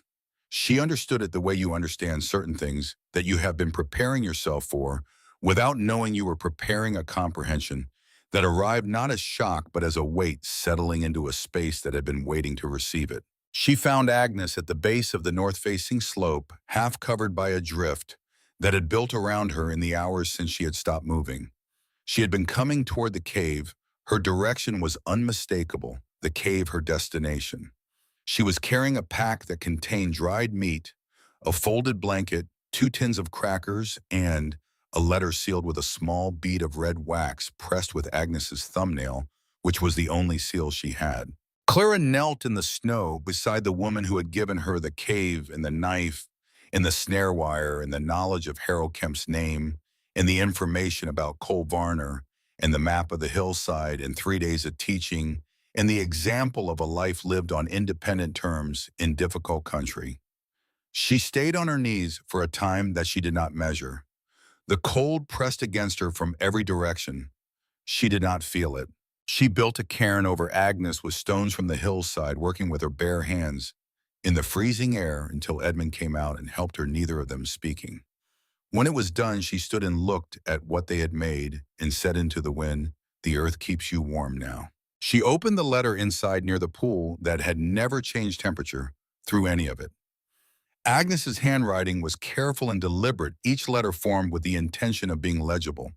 The penmanship of someone who understood this was a document that might matter in ways her previous letters had not. The letter confirmed everything, the real will leaving the farm in all its contents to Clara. Agnes's presence at the signing as witness. The name Roland Hatch had replaced it with a forgery filed after Margaret Ashford's death, and Agnes's certainty about this was not speculation, but direct knowledge. She had seen the real document, and she had later seen the one Roland filed, and they were different in every material way. And at the letter's end, the name again, Harold Kemp Billings, his professional address, his confirmed willingness to speak. Clara read it twice. She folded it carefully and placed it inside the oilcloth that held her father's journal, so that the 2 documents rested against each other. Daniel Ashford's knowledge and Agnes Pruitt's testimony, the 2 foundations on which everything that came next would have to be built. Edmund sat across the pool and watched her face while she read, and when she looked up at him, she saw that he already understood the general shape of what the letter contained, because he had understood the general shape of the situation from the first night he had spent recovering in the cave, listening to the thermal system. His training had taught him to recognize, maintain its perfect indifference to everything the weather was doing outside. "The railroad opens in 3 weeks," he said. 4 at the outside. "Varner will reach this ridge in 2. They looked at each other across the steady rising steam of a spring that had been running since before either of their fathers' had drawn a first breath, and Clara felt the winter contract around her final set of calculations, like limestone around water, pressurizing everything, leaving no space for error, making the next moves as clear and necessary and non-negotiable as the laws of thermodynamics. The window was not large, but it was open, and she had never needed more than open. Cole Varner came on a Wednesday morning 6 days after Agnes's burial cairn had disappeared under fresh snowfall. Clara had been expecting him, not the specific morning, not the exact hour, but the fact of his arrival had been a fixed point in her calculations since Edmund first described him working the eastern ridge. Professional trackers with narrowing search grids did not stop. They reached conclusions. Varner had been reaching this one for weeks, and the particular stillness of the hours before dawn had carried a different quality than the ordinary stillness of the winter, the quality of something about to resolve. She was already awake when the brush screen shifted. She heard it from the sleeping area, the specific sound of the canvas and hide being moved from outside. Not the wind's random pressure, but the deliberate, careful displacement of something being examined by hands that understood what they were looking at. She was on her feet before the sound completed itself, the knife in her grip, her body against the cave wall in the shadow position. She had rehearsed so many times in the past weeks that her legs found it without instruction from her conscious mind. Edmund was awake too, across the chamber, a length of iron pipe in his hands that he had been keeping near his bedroll since the letter. Varner came through the tunnel alone, too. He emerged into the chamber and stood at its edge for 30 full seconds without moving his eyes, working the space with the patient, systematic attention of someone trained to read environments before committing to action. He was a lean man in his late 40s, weather-worn in the comprehensive way of people who had spent decades outdoors, his clothing functional and unremarkable, his face carrying the particular quality of stillness that belonged to people who had learned to conceal what they were thinking. He was not what Clara had imagined when Agnes first spoke his name.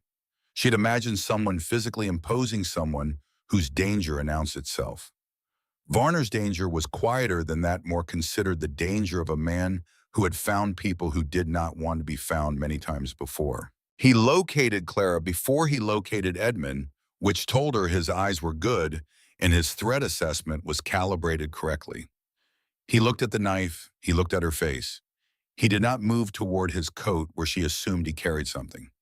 Instead, he said, with the flat courtesy of a professional conducting business, "Miss Ashford, Mr. Hatch wants to speak with you." Edmund stepped out of the shadow near the storage alcove, the pipe visible in his hand. Varner's eyes moved to him with the smooth efficiency of a man who had processed this kind of spatial information many times and did not find it alarming, only relevant. Edmund reached into his coat and produced a small leather case, which he opened and held at a distance sufficient for Varner to read without approaching. The certification card inside identified him as a credentialed geological surveyor operating under contract with the Montana Mining Company, a territorial organization with legal standing and administrative relationships with the court system in 3 counties. Edmund Farley, his voice carrying the measured calm of someone who had decided on his approach before he stood up. "I am a registered professional witness under territorial statute. Whatever occurs in this space is on record from this moment." Varner read the card. He was quiet for a moment in which he was doing the same kind of calculation Clara did with food supplies and thermal gradients, assessing available resources against required outcomes and determining the most efficient path. A girl with a knife was one kind of problem. A credentialed professional witness with institutional backing was a different kind entirely, the kind that followed you out of the cave and into courtrooms. His jaw shifted slightly. "I'm just delivering a message." "Message delivered." Clara's voice came out without inflection, carrying only what she intended. "Tell Mr. Hatch I know where I'm living and I'm not interested in a conversation. He believes you have property belonging to him. He believes a great many things that aren't true." She held Varner's gaze without aggression and without performance, the flat certainty of someone who has already decided how this ends. "He also knows, or will shortly know, that I have been in contact with an attorney in Billings regarding the terms of my mother's actual will. That information will affect his calculus about what conversations he wants to have and with whom." Something moved in Varner's face that was not quite surprise but was adjacent to it. The slight recalibration of a man who had been briefed on a situation and is now learning the briefing was incomplete. He looked at Edmund again, at the pipe at the certification card still open in Edmund's hand. He looked at the cave itself, the organized habitation, the hot springs steaming in the pale morning light, coming down through the ventilation shaft. He looked at Clara with the expression of someone revising an estimate. "I'll communicate what you've said," he told her, and his voice had shifted. Half a register, the professional courtesy now containing a different quality, the quality of a man managing his own exposure. He moved back toward the tunnel without turning his back, which was a professional habit, and he pulled the brush screen back into place behind him from outside, with the care of someone who had decided not to leave unnecessary traces of his own presence. Clara did not move until the sound of his footsteps on the frozen ground had faded beyond the range of hearing. Then she looked at Edmund, who lowered the pipe and exhaled through his teeth. "He'll tell Roland," Edmund said. "Yes, and Roland will come." She was already calculating. Varner had arrived from the south, which meant he had found an approach route she had not fully accounted for in her perimeter monitoring. Roland would use the same route Varner would show him. The timing depended on how quickly Varner could reach the farm and how quickly Roland, who had spent the winter burning through his reserves in a leaking farmhouse, could make the journey back up a mountain that had defeated better-conditioned men. 2 days, maybe 3 if the cold holds. "We could leave, take the letter, get to town, file with the sheriff before Roland reaches us." Clara thought about this with the same systematic consideration she gave every other logistical problem. The letter from Agnes, the certification of Edmund, as witness the information about Harold Kemp, these were sufficient to initiate a legal inquiry, probably. But an inquiry was not a resolution. Roland could contest delay, use his money and his credit to extend proceedings past the point where Clara's resources could support sustained engagement. The farm would sell in the chaos of a prolonged dispute. She would win the argument and lose the outcome. What she needed was something cleaner. What she needed was Roland himself. "We wait," she said. "He's coming to find something. I'm going to let him find it." Edmund looked at her with the particular quality of attention he had been directing at her work, and her thinking for 3 weeks, the attention of someone who had found an intelligence that consistently operated at a level he respected. He did not argue.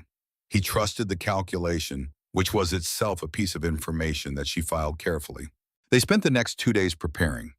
Not defensively, Clara was not interested in fortification and hiding, or barricading, or any strategy premised on keeping Roland out.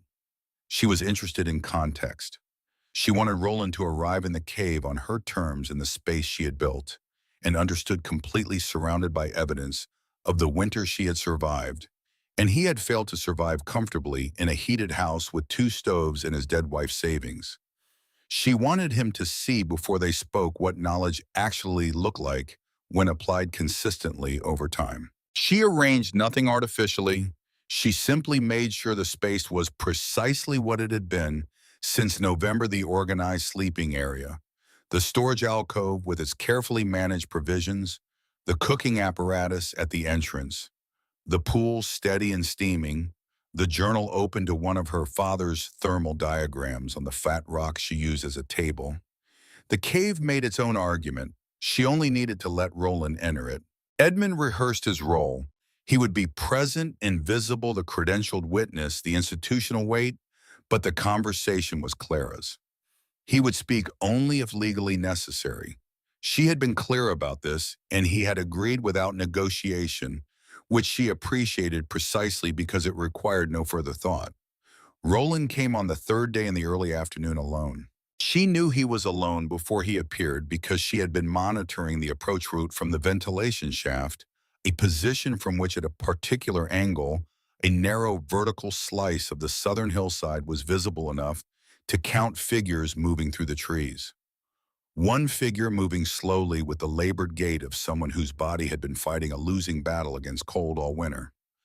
Varner was not with him. Whatever Varner's reasons, the witness certification perhaps, or the simpler calculation that Roland Hatch's credit was running out, and an unpaid tracker had better uses for his time, he had delivered the location and withdrawn from the situation.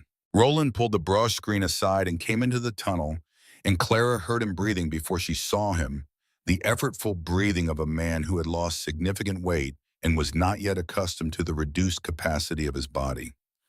He came into the chamber and stopped. He was wearing her father's coat still, but it hung on him now like something borrowed for a costume rather than appropriated for use. He had lost 30 pounds at least since October when the assessment was visible in the coat's shoulders, in the way his face had shed the particular fullness that came from comfortable living, leaving behind a structure that was genuinely angular, older looking, stripped of the authority that weight and warmth and money confer on men in this territory. His eyes were the same as she remembered, but they were operating in a different context now, doing their calculating from a position of substantially reduced leverage. He looked at the cave. He looked at the pool. He stood in the warmth that had maintained itself through the worst winter in territorial memory. Warmth that had asked nothing of the person living inside it except understanding, and something moved across his face that Clara recognized only because she had been watching human beings process difficult information her entire life. It was the expression of a man understanding something he had refused to understand for months, the specific discomfort of a calculation that has been wrong from the beginning, finally resolving into its correct answer. So this is it. His voice was rough, from cold, not quite steady. This is how you did it. Clara stood near the pool. Edmund was visible near the storage alcove present, not speaking. This is how I did it. Roland looked at the pool for a long moment at the steam rising from it, in the same patient column it had been rising in since before either of them existed. He looked at the walls, the organized space the journal opened on the rock. He looked at his own hands, which were red and rough from months of managing firewood in temperatures his stoves couldn't fully counter. I've burned through 60 cords, he said, more money than I can easily account for. The savings are nearly gone. The cattle died in January, all of them 38 head froze in the pasture before I could get them into the barn. He said this not as confession, but as inventory, the flat recitation of a man who had been doing his own calculations and had reached his own conclusions. The farm will sell for a quarter of what it was worth in October if I can find a buyer at all. I know. She had been tracking this through Agnes's reports and Edmund's information from town, and the occasional piece of news she gathered on her own carefully managed supply runs. She had watched Roland's winter unfold from the warmth of the earth, while his version of warmth consumed itself. Roland's eyes moved to Edmund, assessed the pipe the certification case, moved back to Clara. Varner said you'd been in contact with a lawyer in Billings. Harold Kemp. He drew up my mother's real will. He has records. He has memory. She paused, giving the information space to work. I also have a written account from Agnes Pruitt, who witnessed the signing attesting to the will's contents and to the fact that the document filed with the county court after my mother's death did not match what she witnessed. The sound of Roland's breathing changed slightly. A man who has been holding a particular tension for months, releasing it 1 degree at a time. Agnes Pruitt is dead. Her testimony isn't. Edmund's voice came from the alcove, measured carrying the specific weight of professional authority. A written statement from a witness produced before their death and attested to by a credentialed third party is admissible in territorial proceedings. I have certified the document. Miss Ashford has the original. Roland sat down on a boulder near the pool's edge. Not because he was invited to, he was not, but because his legs appeared to have reached the limit of what they were willing to do without rest. He sat with his elbows on his knees and looked at the water moving in the pool, the heat rising from it, the mineral smooth stone around its edge. He was quiet for long enough that the quay's ambient sounds became audible again. The water, the faint creak of the ventilation shaft in the wind, the very slight hiss of steam meeting cooler air. Clara waited. She had learned this from her father, who had written in his journal about the importance of allowing geological processes to complete themselves without interference, that the impulse to accelerate a natural conclusion was almost always counterproductive, that the energy spent forcing a result was energy that could not be spent on what came after. I kept it, Roland said finally. The words came out with the quality of something that had been held under pressure for a very long time. The original. I don't know why. I told myself it was insurance, something to hold over someone if I ever needed to, but that's not really it. He reached into the inner pocket of her father's coat with a hand that was not quite steady and produced a folded piece of paper, its creases worn soft from many foldings and unfoldings, the edges beginning to separate at the corners from handling. Maybe I kept it because throwing it away felt too much like admitting what I'd done, and I hadn't admitted it to myself yet. Clara looked at the document in his hand. She did not move to take it. What changed? Roland looked at the pool. The steam rose between them, indifferent. You were supposed to die, he said, and the flatness of it was not cruelty, but truth. The truth of what he had actually believed when he put a 17-year-old girl out in October with nothing. Everyone dies who can't stay warm. That's the rule. That's always been the rule out here. He looked at her, and what was in his face now was not the contempt she had seen in the general store in December, but something rawer, less managed. You stayed warm without anything I couldn't take away. You stayed warm using something I didn't even know existed. A pause. Something your father left you that I couldn't see well enough to steal. She crossed the space between them and took the document from his hand. She unfolded it carefully, smoothing the worn creases, and read her mother's handwriting.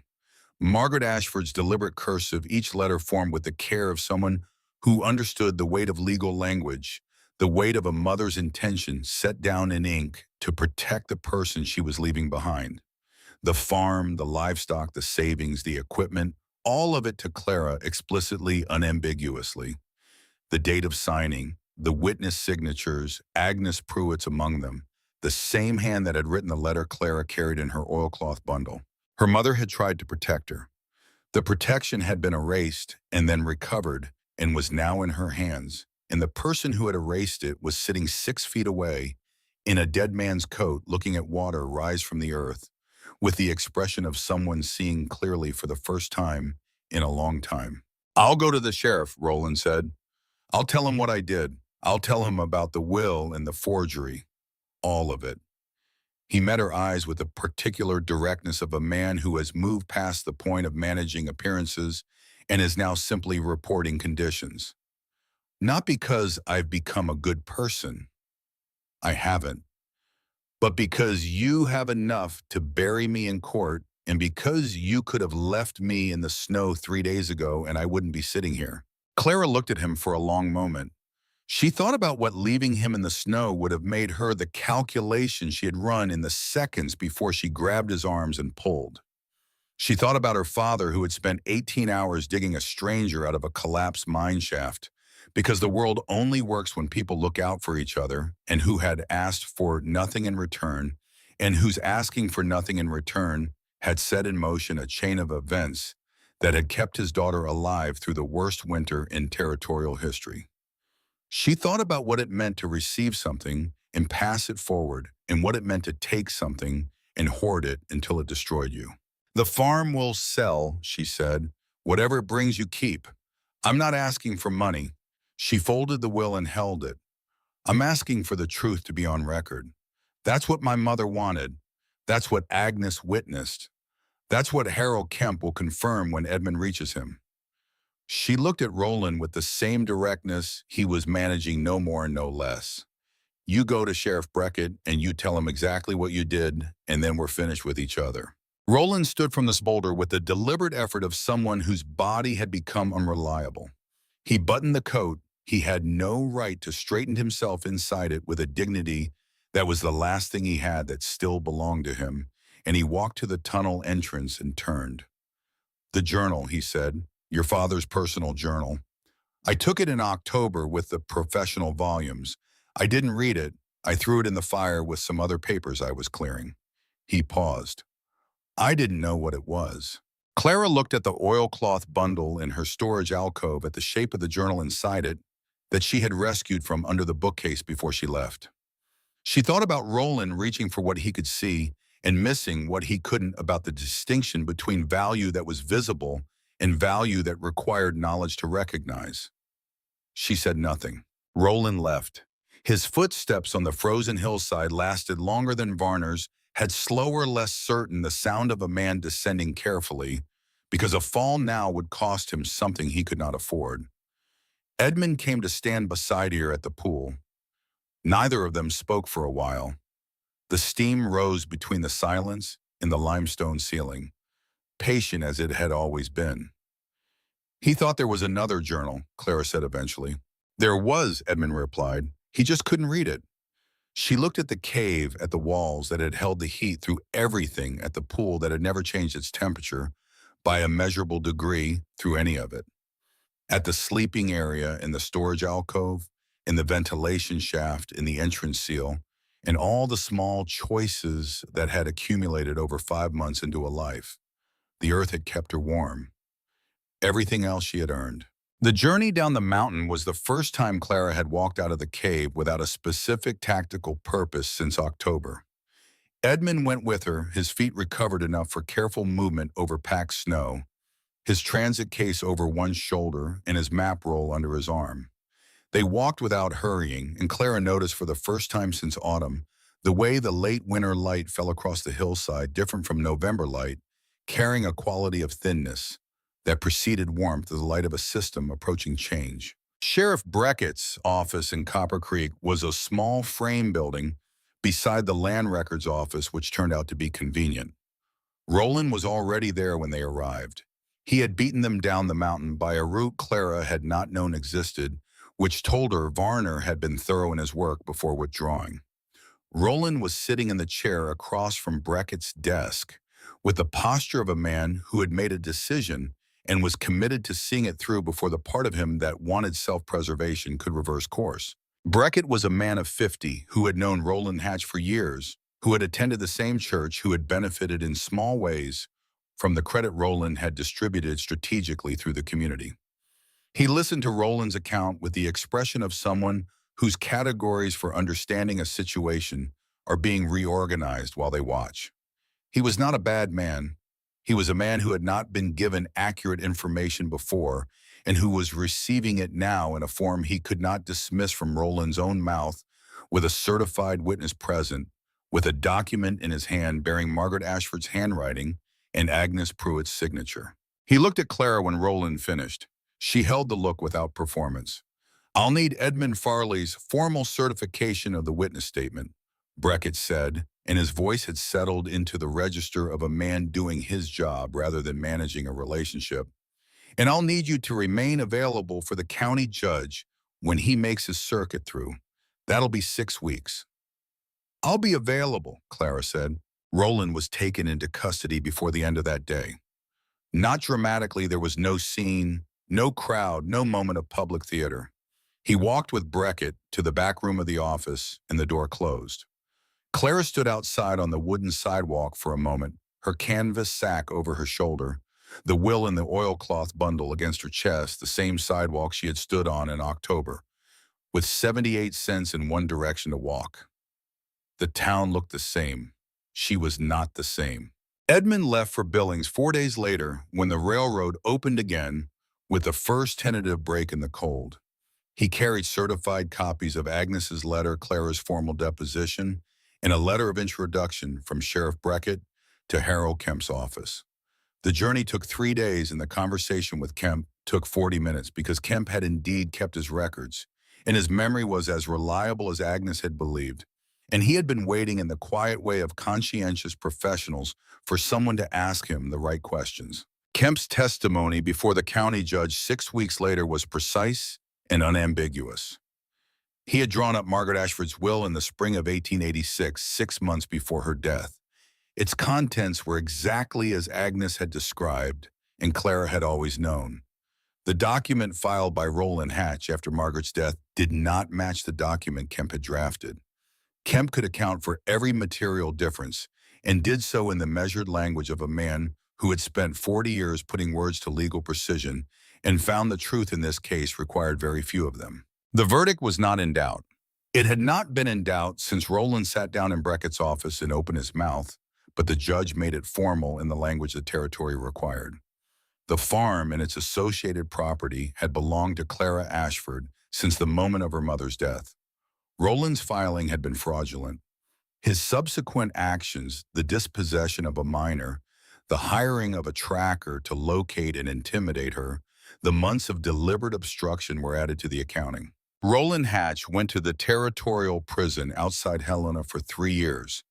He left on a morning in April when the snow had finally begun to retreat from the lower elevations and the creek that ran through Copper Creek was running high and cold with snowmelt. Clara was not present at his departure.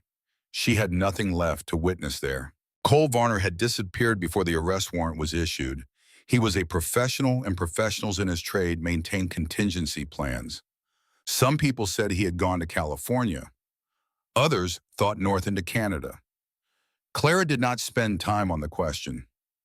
He was gone, and the people who had hired him were gone, and the ridge where the cave sat was hers in the way that wild country belongs to people who understand it not through legal title, though she acquired that too, but through the knowledge of its systems and the time spent inside them. She sold the farm in May when the ranching company from the east arrived with their survey teams and their capital and their appetite for land that had survived the worst winter in recorded history and still had productive soil beneath the snow damage.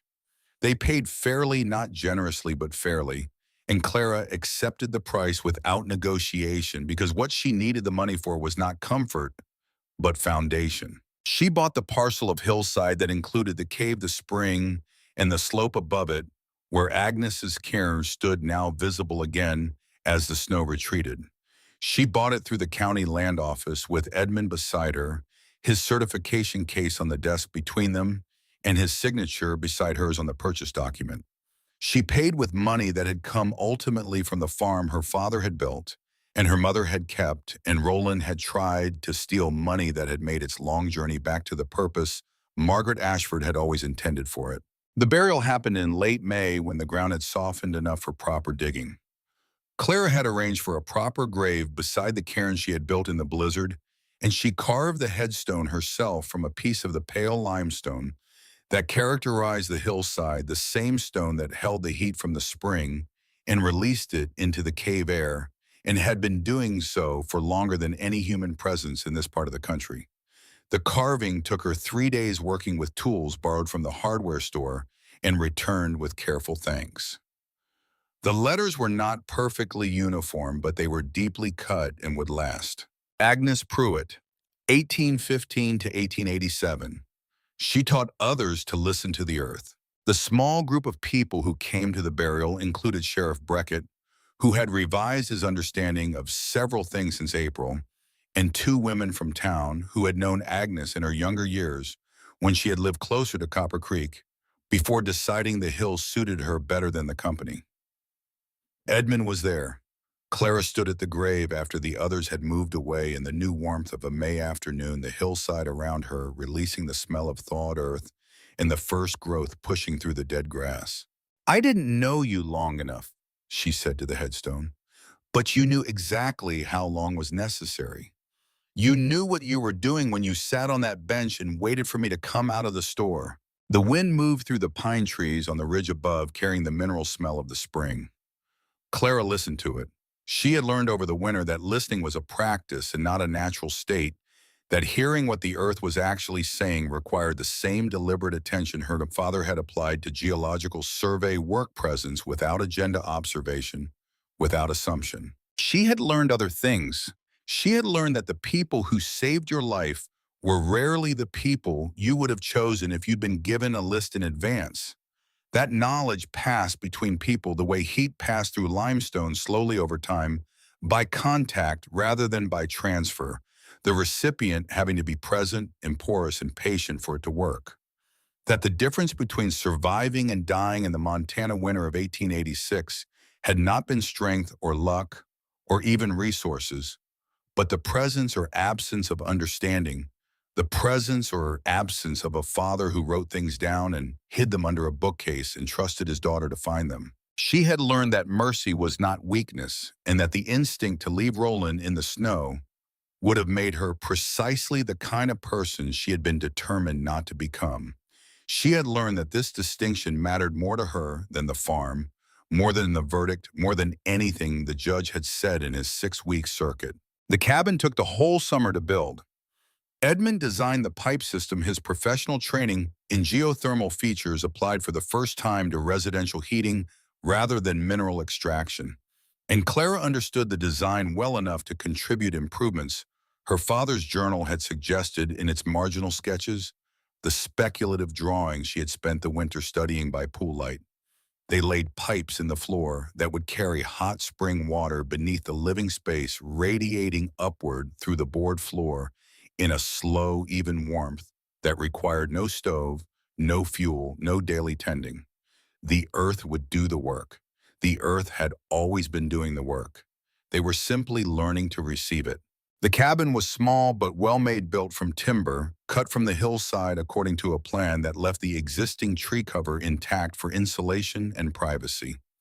It sat on the slope above the cave entrance, close enough that Clara could walk to the pool in 2 minutes if she needed the specific comfort of that particular warmth, far enough that the cave retained its character as a separate space.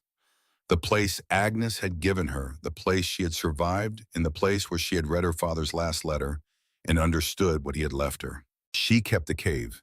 She kept it the way Agnes had kept it, as something not to be advertised, not to be explained to casual visitors, not to be made into a curiosity.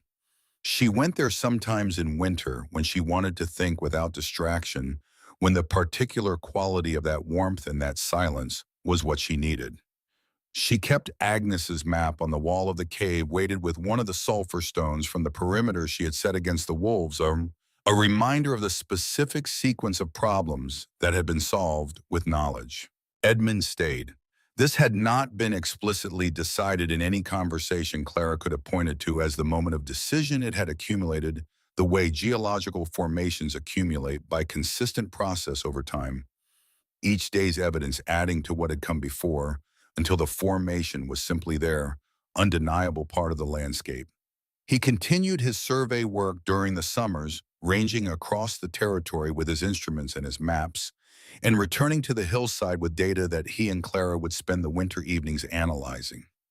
She had opinions about geothermal features that his professional training had not given him access to, the applied understanding of someone who had spent a winter living inside one, and he had begun incorporating her observations into his survey methodology in ways his senior colleagues would eventually recognize as significant advances. They married in the autumn of 1891 on a day when the hillside above Copper Creek was the color of copper and the air had the first sharpness of approaching cold.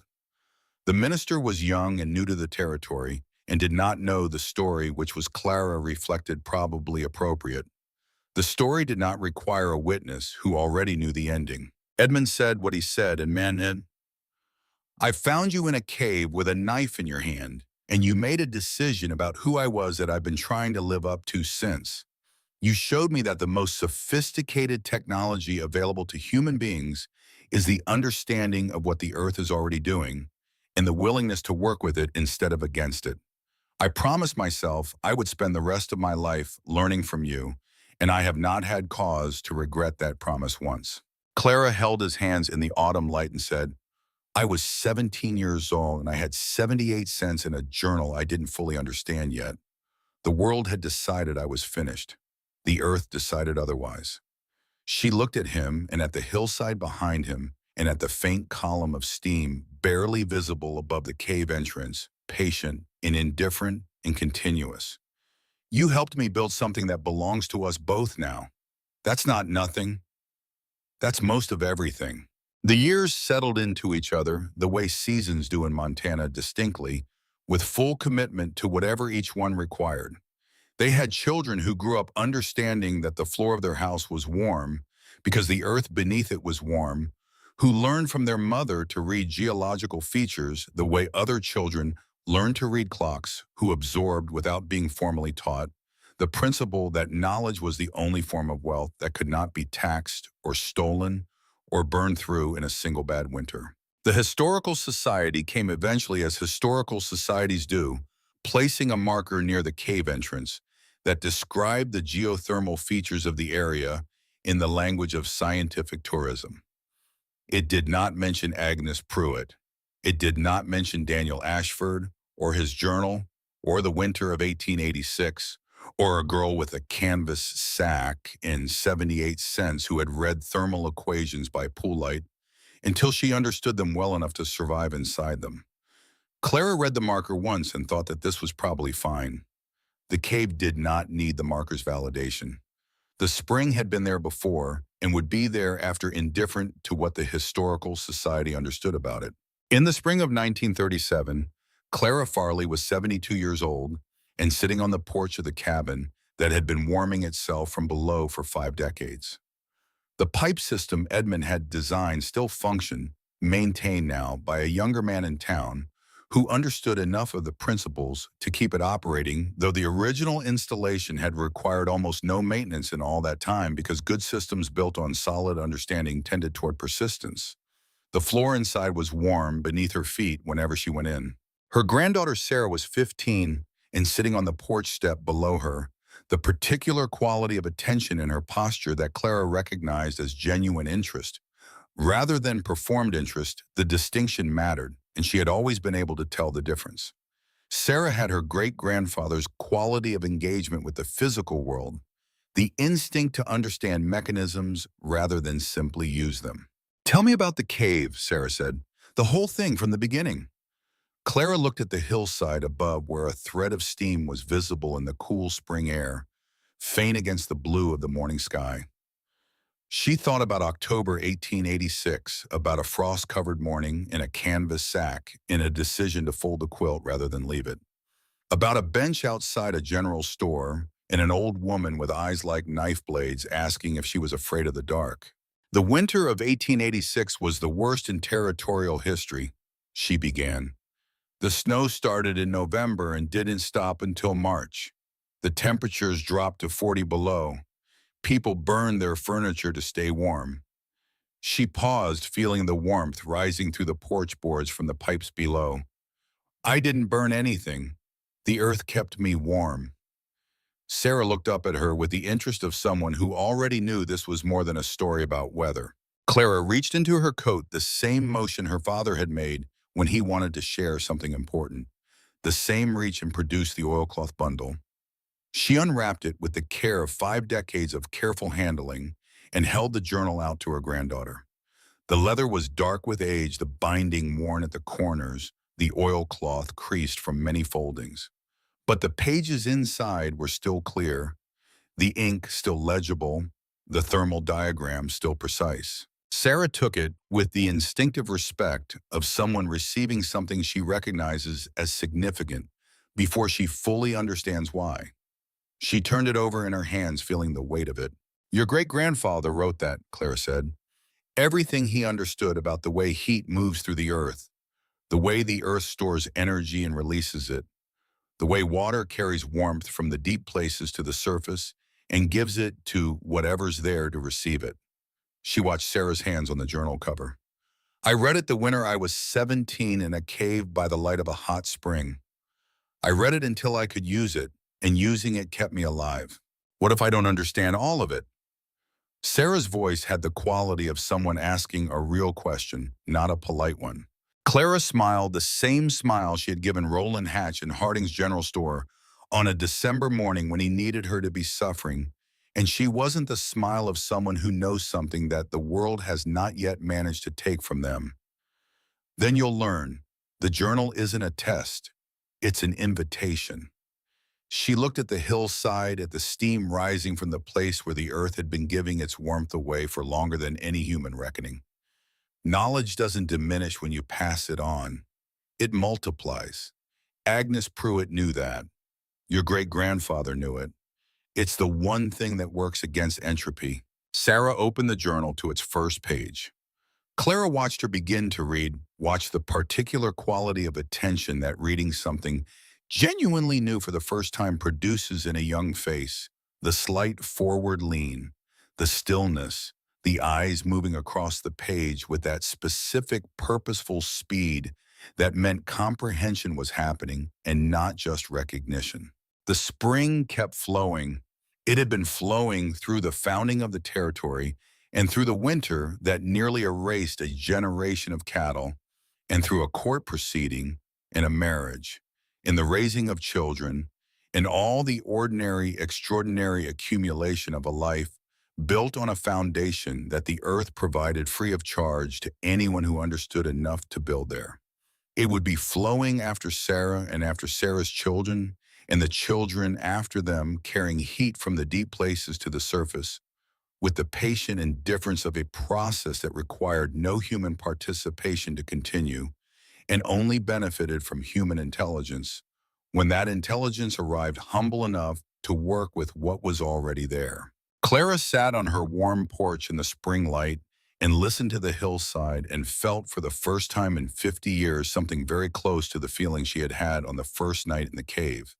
The feeling of being exactly in the right place, exactly in the right relationship with what surrounded her, warm in the way that the earth warms things from below and from inside and without end.